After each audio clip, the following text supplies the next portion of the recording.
Buenas tardes a todos y a todas. En esta oportunidad nos encontramos para poder abordar las últimas cartillas del espacio curricular de Ciencias Sociales correspondiente al análisis del contexto problematizador de ciudadanía y emancipación. En esta oportunidad vamos a hablar de la conformación y evolución y características de los movimientos populares en nuestro país. Es importante que sepamos que se trata de movimientos, de expresiones, de organizaciones que no son transitorias, sino que están caracterizadas por una permanencia, por vínculos internos y valores muy fuertes que los cohesionan, que los unen.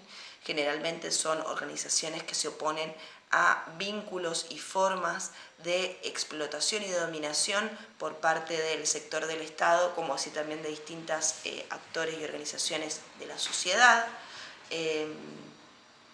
Y es importante saber que siempre tienden a buscar la mejora de los sectores sociales más desfavorecidos. En nuestro país podemos distinguir distintas etapas.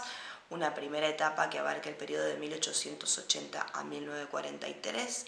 Es un periodo de organización de movimientos populares asociados en la primera parte a inmigrantes, por la llegada de los inmigrantes a nuestro país para la promoción del modelo agroexportador, modelo económico agroexportador. Ellos llegan acá promoviendo la mano de obra que se requería en nuestro país, y ellos traen consigo las ideas socialistas y anarquistas que se habían desarrollado más fuertemente y ampliamente en Europa.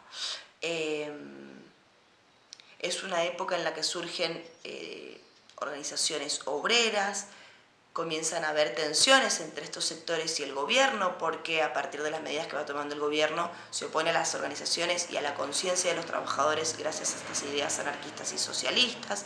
Se crea también la Confederación General del Trabajo. Es una época donde estas organizaciones y el vínculo con el Estado sufre distintas modificaciones, porque en una primera parte hay una forma de Estado que es más reactiva a este tipo de organizaciones, y posteriormente, con la llegada del irigoyenismo a nuestro país, este vínculo se va reformulando.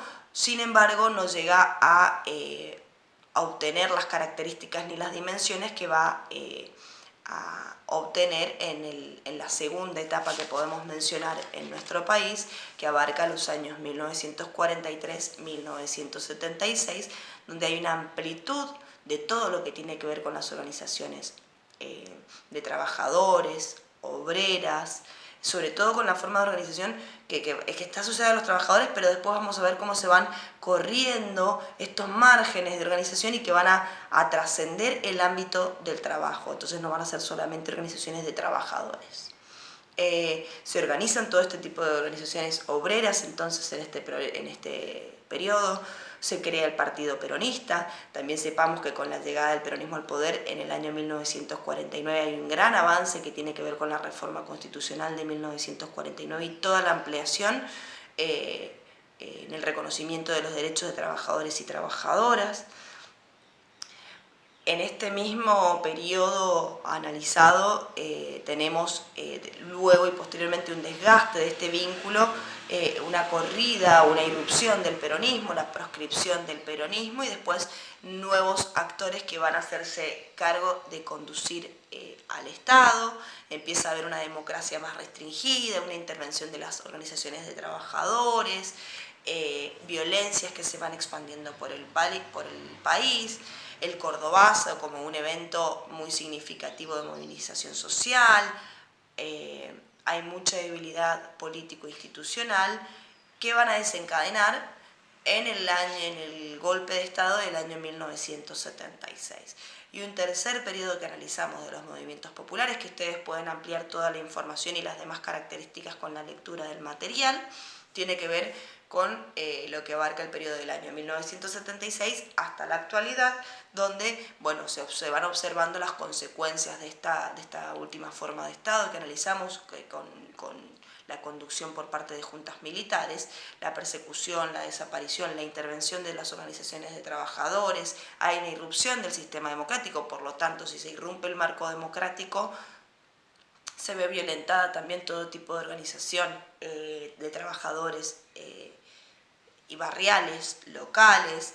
Empiezan a haber reclamos que tienen que ver a ser más sectoriales, ya no hablamos de esa masa general donde es más difícil distinguir cuáles son los reclamos, los sectores, los participantes, quiénes están, sino que a partir de estos flagelos que se sufrieron consecuencia de la dictadura militar, es posible visibilizar reclamos sectoriales, las madres de Plaza de Mayo, organizaciones vecinales que habían sido devastadas por la situación económica post-golpe.